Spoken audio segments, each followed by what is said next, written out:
Hi guys, welcome to another episode of Nique Chats, my magic and mostly mentalism review show. My name is Nick Tan, and on today's episode, I'll be chatting with you guys about The Worker's Peak, released by Tom Phoenix.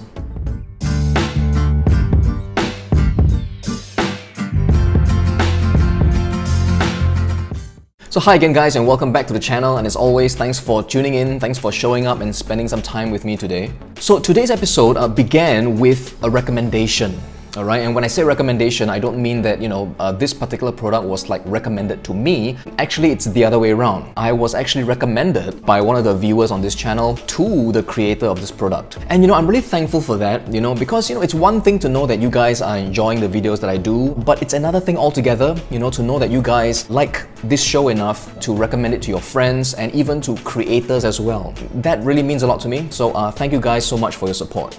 So in today's episode, I'll be chatting to you about this particular product called The Worker's Peak that was released by Tom Phoenix. And as I mentioned earlier, a viewer on this channel, Tom Chesser, I believe, recommended me to Tom Phoenix. Okay, so Tom, thank you for recommending me to Tom. So Tom, Tom Phoenix, actually got in touch with me over email. He dropped me an email and asked if I would be interested to have a look at this particular product of his called The Worker's Peak. So I went ahead and looked at the trailer that he sent me, and I was immediately intrigued, okay, because, well, it's mentalism related, alright, and that's kind of like my thing, at this point in time, and it's a peak as well, alright, and we all love peaks. So what is the Worker's Peak? Okay, well, the Worker's Peak is actually, as the name suggests, okay, it is a peak device. Okay, now when I say peak device, there are many forms, alright? We have like envelopes and wallets and, pads of paper and stuff like that. This is not any of that, okay? It is actually a peak device that disguised as an innocent-looking stack of blank billets wrapped with a rubber band. So I will tell you guys right off the bat, okay, that the Worker's Peak, okay, is a DIY project. Okay, so you will have to build this yourself. It's not difficult, okay, but you will need, I guess, a certain amount of accuracy. So it's not difficult to put together, okay, but I figured it's important to tell you guys that this is an arts and crafts project, okay, because I do know that, there are some performers, some mentalists out there who don't like arts and crafts. You would prefer to have a prop that comes ready, in your mail, ready to use. Nothing wrong with that, but I thought I'd just throw that out there early on, okay, so that you know what you're in for. Personally for me, I love DIY, okay, I love, making stuff, and I love arts and crafts and stuff like that. In fact, I made this just, I don't know, about an hour ago, just prior to shooting this video. And it took me just about 20 minutes, with stuff that I have lying around my mentalism room. And I do love these sorts of mentalism releases, alright, that involve DIY and arts and crafts, for a couple of reasons, because, first of all, as I mentioned, I like arts and crafts, alright, so I love making up props. I also love performing with the props that I actually made up myself, alright. There's a kind of satisfaction that I get of knowing that I'm performing using stuff that I have just handmade myself. Also, with such releases, I know that I am actually buying a piece of knowledge. And so if I do like the method, it's nice to know that I'm pretty much set for life, I can make this myself again and again, and I don't have to worry about this particular prop, going out of production and it being not available anymore in future. And if and when things wear out, things break, it's just nice to know that all I need is a trip to the stationery store and I can get back up and running again really, really quickly. I have changed some bits of it here and there, okay, because as I was, making it up, I felt that, some things I could tweak some of the parts, alright, so I've kind of like reinforced certain bits here and there. And also, I've kind of made the rubber band that goes around the prop look a little bit neater, because if you look at the trailer, you will see that the rubber band actually looks like a doubled up band, right? But I kind of like this sort of look a little bit better, as though it is just one rubber band that is going around the stack of billets. I also like to do my OTL this way. Okay, so you can set an OTL up with this as well. So what do you get when you purchase the Worker's Peak? Alright, so it's $17, okay, and the video runs for about 28 minutes. So unfortunately, I can't show you that many clips from the video download, okay, because most of the time, alright, out of the 28 minutes, I think a good 70% of the time is actually spent with Tom showing you how to make the prop itself. Okay, so he literally makes up one unit from scratch. So the video is really like homemade. Okay, it's really shot just like with one camera at home. The lighting and the audio isn't like that great, okay, but it is enough. Okay, it is enough for Tom to actually impart whatever knowledge he wishes to share with you about this particular product. Also, at the end of the video, alright, after Tom shows you how to assemble the whole unit, he will also show you a couple of ways, alright, to use the prop and how to get the peak done. No routines are taught on the video, okay, but I do believe, okay, that if you are the kind of performer that buys this sort of thing, okay, I think you should kind of already have an idea about how to go about using this. So we've covered that it is a video download and it's also a DIY project, and you know it's a peak device, alright? So the next question that you guys are probably thinking about is, how does the peak look? So let me give you a quick demonstration and then I'll give you a couple more points about what I think about the worker's peak. So let's just say we are performing a really straight up kind of drawing duplication kind of an effect. Alright, so to begin the routine, alright, you can display this stack of blank billets with a rubber band, you know, around it. You will remove one blank billet and then you will have the spectator make a simple drawing on the card. Alright, so let's just say they draw a house. Alright, a house just like that.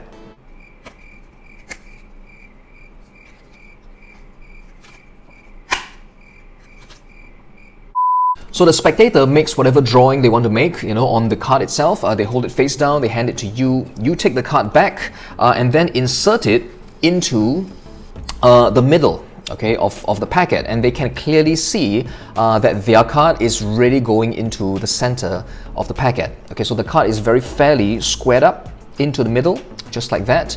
And now, in the action of setting the cards down onto the table, you have actually gotten the peak. So Tom does mention a couple of ways that you can get the peak, okay? And as I showed you earlier, once the card is squared in, just fairly like that, you can just get your peak as you set the cards down onto the table. One really great peak as well that Tom shows you, okay, is when the card goes into the middle, okay, just like that. Okay, so it goes into the center of the packet just like this. You then remove another card from the top and you tell another spectator that you want him to draw something else on this card.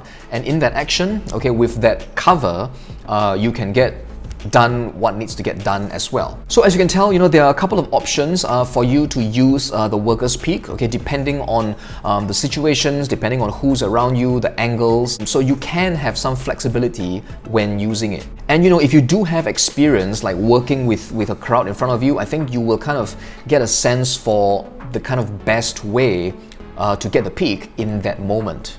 So that's what the peak looks like, okay? So it is a very clever device, okay? Something that you build and that you can add to a stack of billets, okay?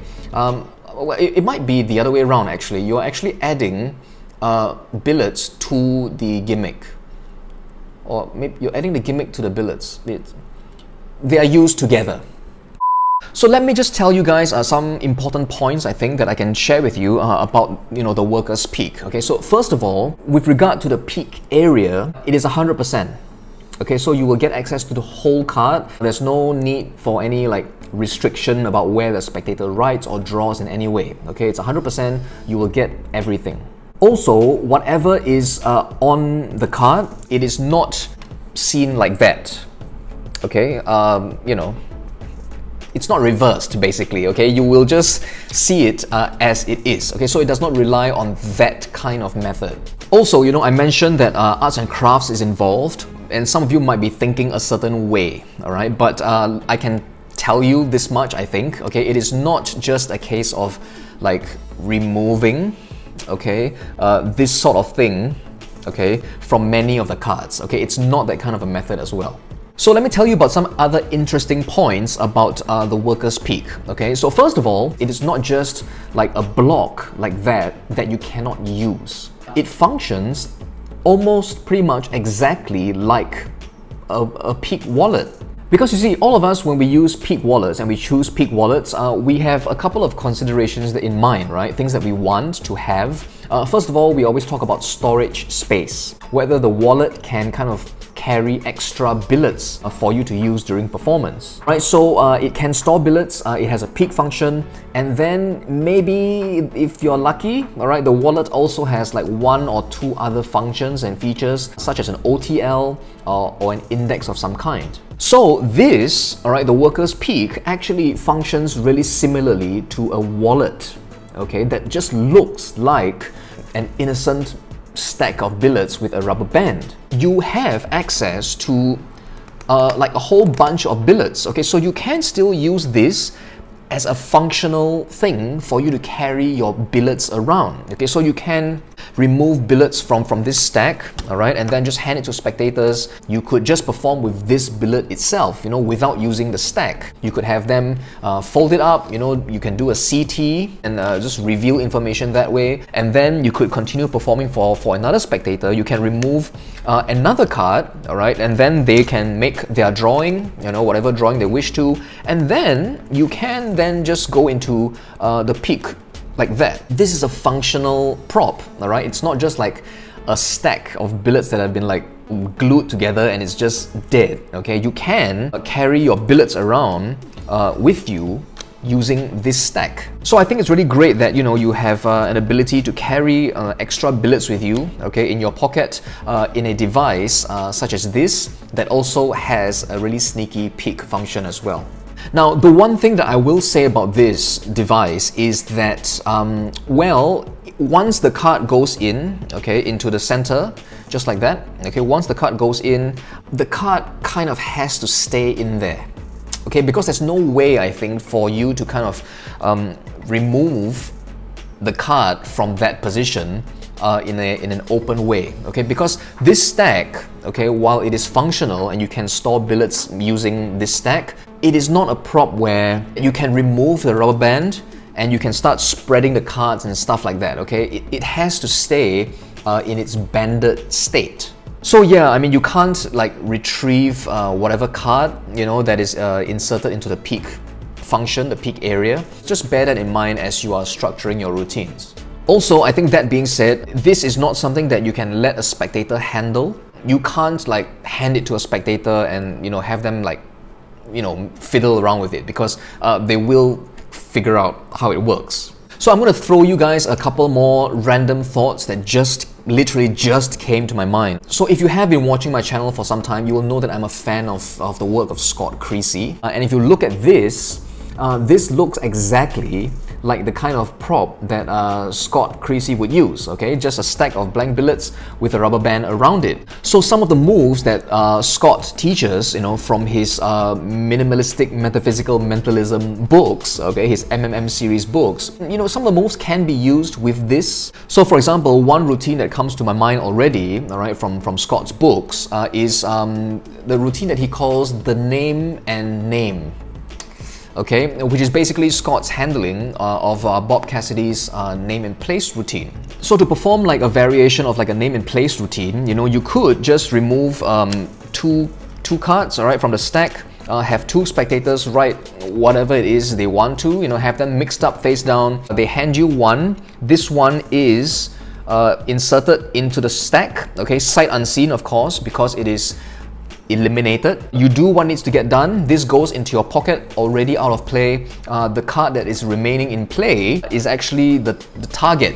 Okay, so I think from there, if you're familiar with name and place, you should know what I mean. Another application that literally just came into my mind, alright, is for a routine by Doug Diamond, okay, from his book Calculated Thoughts, alright, that he calls Flash Squared. So basically what happens is it's a magic square effect, okay, but I'll just briefly tell you what it is. You remove a card, you have a spectator write down a 2-digit number, okay, on this card. It goes into the stack like that, sight unseen, okay, sight unseen, really cleanly, just like that, and you turn the stack over, and now on this side over here, you can, if you know the routine, you will know what I mean, okay, you can go straight into the Flash Squared effect. Well, yeah, that's just another idea that I thought I'd just throw in there for you guys.